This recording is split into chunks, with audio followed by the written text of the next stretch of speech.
Hey everyone, thanks very much for joining me for the first tutorial webinar of 2017. So this webinar here is primarily focused on how I typically edit my backlighting shots, particularly these ones with some awesome golden color in the background. So this particular shot was taken during sunrise of the handsome man Joey.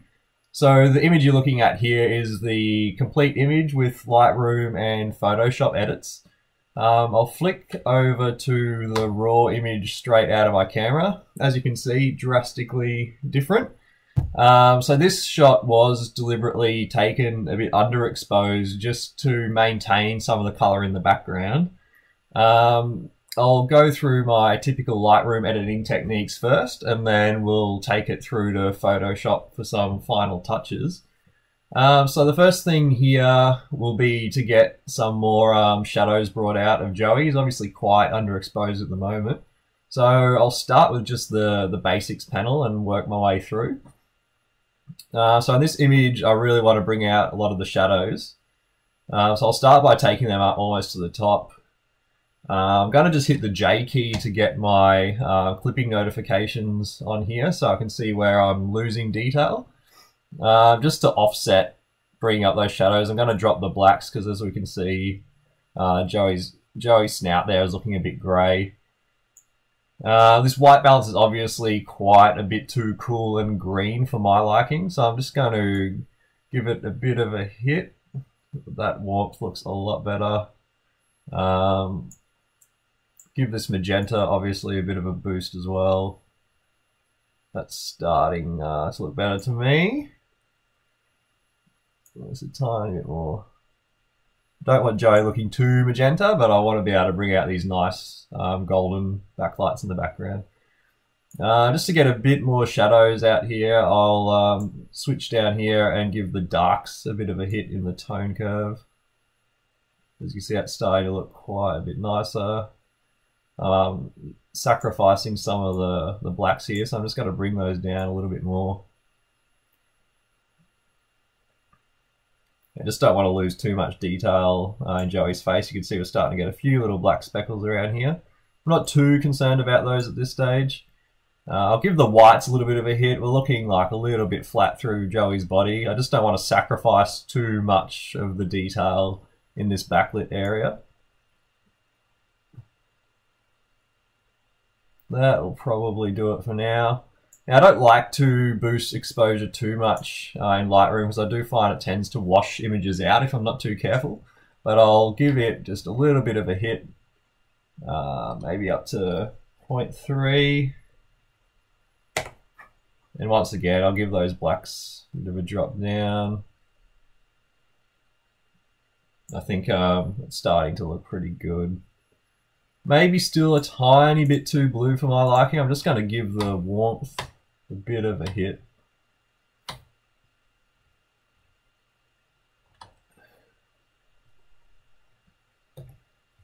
Great. I'll just turn these notifications off. So that's starting to look pretty good to me. It's not doing a proper before and after for me, but that's where we're sitting at now. I'll just take a quick look at Joey's eyes to see how we're going for noise. As you can see, there is a bit of noise in this image. I'm just going to use the noise reduction panel down the bottom here just to take out a bit of that. So probably only up around the 15 to 20 for luminance, I'd say.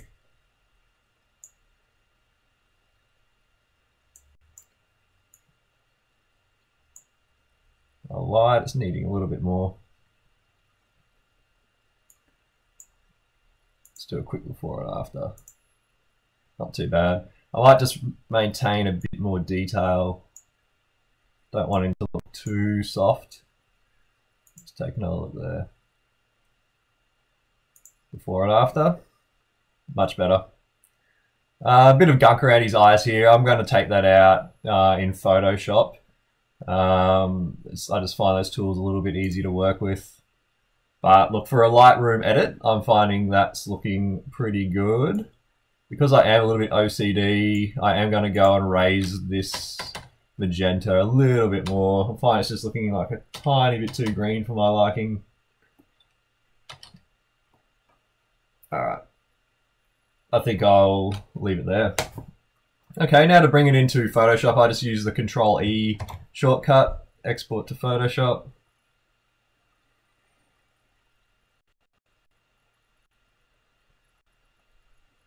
Just waiting for it all to load now. Okay. So there's a number of things I will do in Photoshop. Firstly, I'll just go in, tidy up Joey's eyes there.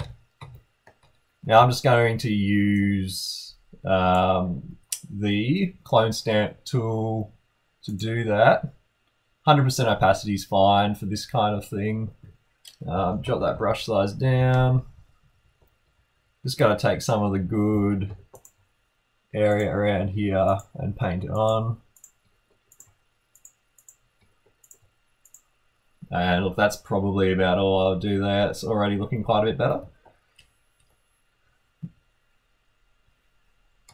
Maybe just some of those grey hairs in here I might touch up. It's a bit unclear whether that was gunk or grey hair. I'll just take them out because I find them a little bit distracting. And maybe also this hair lingering out here.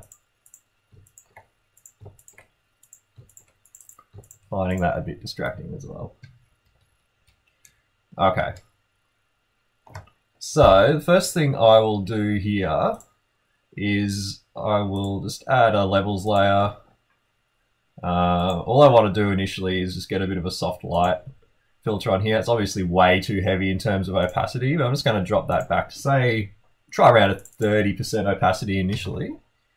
I find that's nice just to bring out a little bit more contrast. As you can see, it's just added a bit more depth to that color. I might even just drop that back a tiny bit more, down to the 25. That's looking pretty good to me. Now, what I want to do here to get a bit more depth into that background color is just add a bit of a vignette. So I'm going to add another levels layer.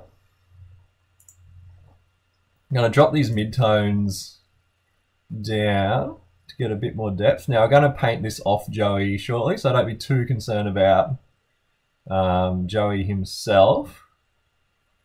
It's starting to look pretty good. Just going to give those highlights a bit more of a hit. Drop the darks a little. Alright. Now it's looking a little bit dark, so I'm going to give this the output levels here just a little bit of a hit, maybe around a 10, just to bring it out a little bit more. That's going to do me for now. So I'm just going to go to the layer mask here, select black as the color. I'm just going to paint that layer off Joey. So I'll just go a soft brush. It's obviously way too small. Give the size a bit of a hit. Small adjustments you can do with the bracket keys. Sorry. Obviously making a bit of error here with my key work. So just with the bracket keys, I'm just going to paint that off Joey. Sorry, I don't even have the brush selected. Alright, just going to paint that off Joey.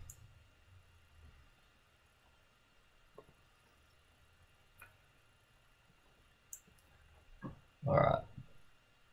Just wait for that to settle. Okay, so you can see that's already starting to look quite a bit more vibrant in the background. I think I've taken just a little bit too much off around the top here. Just going to paint that back on. Got a bit too liberal with my brushwork. And I'm going to go back in and make that just a tiny bit darker.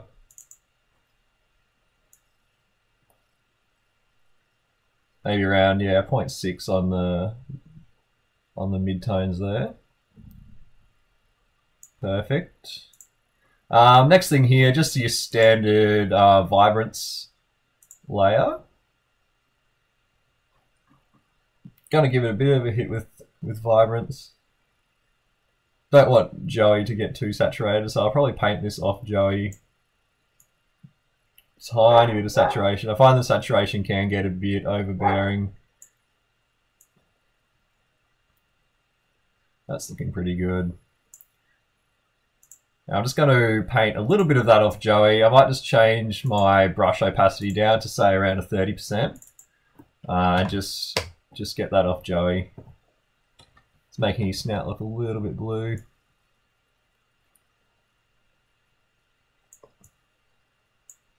Let's wait for that to load. Okay. Now, the next thing I would look at doing here is probably get rid of some of these overly large white patches. Finding them a bit distracting. I'm just going to use the patch tool to put a bit more of this nice backlight color up around this area, just to get a little bit more vibrance into the image. So I'm just going to come in on those areas.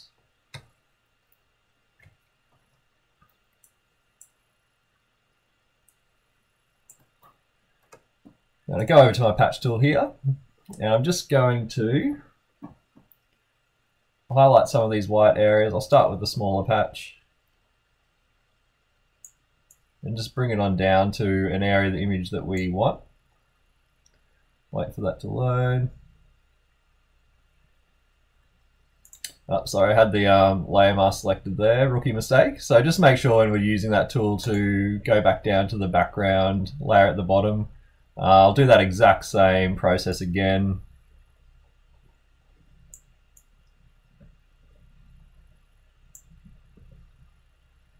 Now, I'm not too concerned if this looks a little bit clunky initially. You can go back with the clone stamp tool and tidy up some of these areas once I've gone through the patch tool. Patch tools I find a lot quicker for these kind of bulk adjustments. And then just to get rid of some of the clear kind of duplication of the elements of the image, I'll go back with the patch tool and just tidy up some of the loose ends and make it look a bit more coherent. I might take a chunk out of these as well.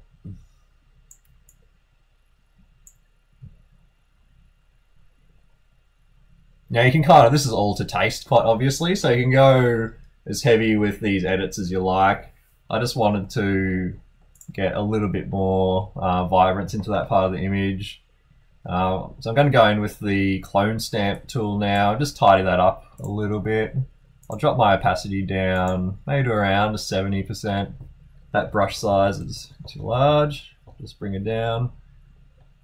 Now I just want to take some of the edges off that and maybe bring a bit more integrity back to this tree. So it's Alt key to select the color you want, and then just left click for both. Just gonna bring a bit more back to this tree, smooth this bit out.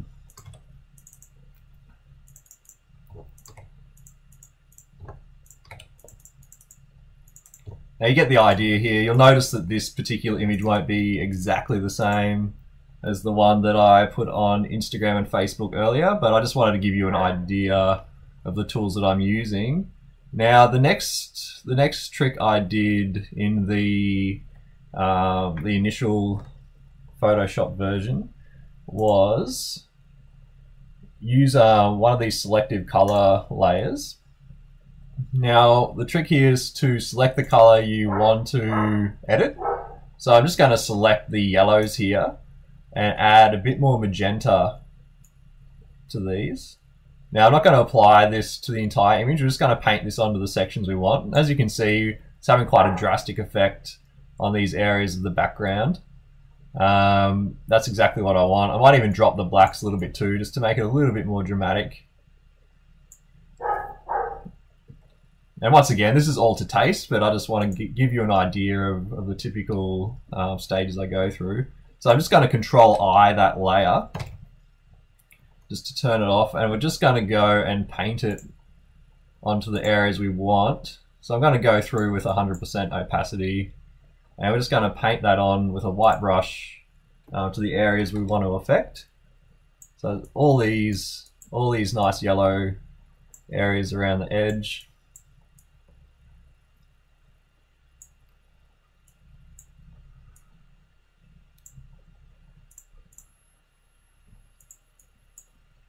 Great, that's already starting to look quite a bit better. Now I'm just finding Joey's a little bit blue in this area, so I'm going to go in and create another levels layer.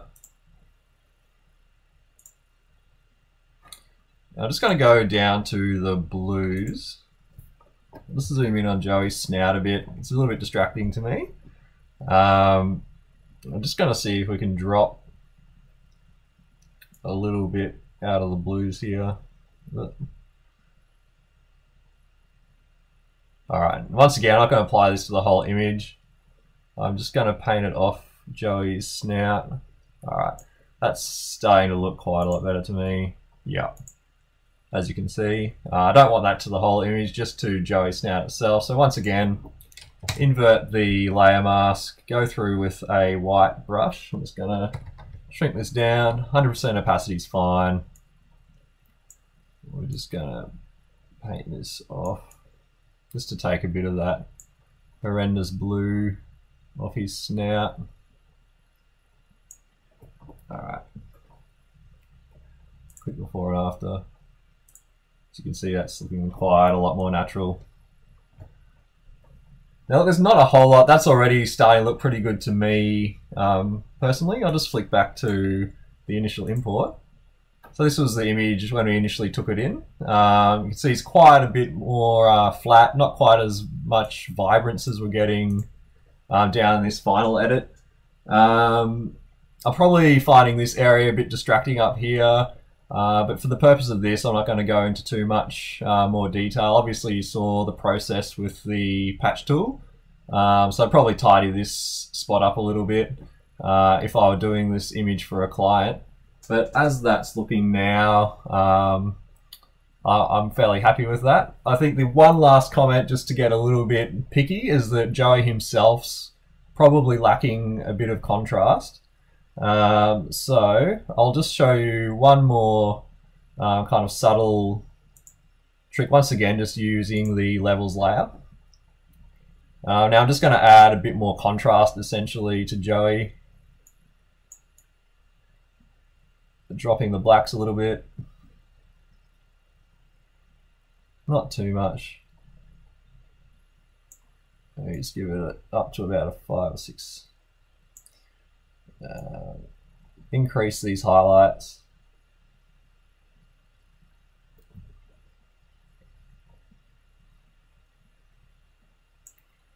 And maybe the blacks a little bit more.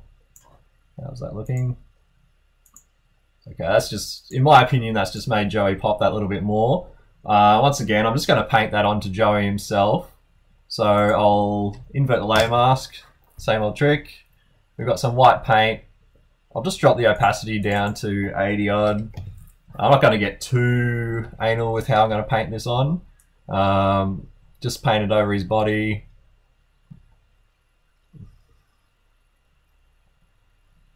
And to me, that's just help Joey pop a little bit more in that image. I found he was looking a little bit flat earlier on. So the before and after, he's just that little bit dark. As you can see now, he's just kind of popping that little bit more. But look, personally, I would be quite happy with that as an image. One last look at the before and after. As you can see, quite a bit flatter. We go all the way back down to where we were. That's looking quite a lot more vibrant. So I'm just going to save this.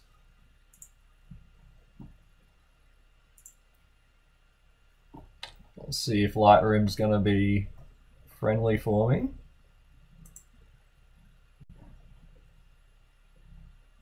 Okay, yeah, let's just come in now. So this is the version we took out of Photoshop just then. This was the Lightroom one we initially brought in. I'll try and reset all of these settings and see if it's gonna, there we go. So that's obviously where we started with at the beginning of this. And after both Lightroom and Photoshop edits, that's what we're ending up with. So as you can see here, we have the before and afters. So on the left side here, we have the initial version that we took into Lightroom, and on the right, Lightroom plus Photoshop adjustments. So as you can see, quite a dramatic difference, and it really highlights the power of the raw image format and what we can achieve with editing. One last final note, I'd just like to highlight that I'm currently running a promotion at the moment for the first 20 people that subscribe to the John Muir Photography website. I'll be giving away either a free micro photo shoot for Brisbane and Canberra entrants, or for entrants worldwide, I'll be giving away a 1-hour editing tutorial, either using photos of your own that you'd like me to step you through how I would edit them, or alternatively photos of mine that you'd like me to go through from start to finish, pretty much exactly as I've done here. So I highly encourage you all to enter. Certainly nothing to lose, and I will absolutely be treating your emails with respect and not sharing or selling them to anybody. So I look forward to dealing with you all in the near future, and please leave any comments, suggestions, or even work of your own on the John Muir Photography blog, where I'll host this tutorial. Thanks again for joining.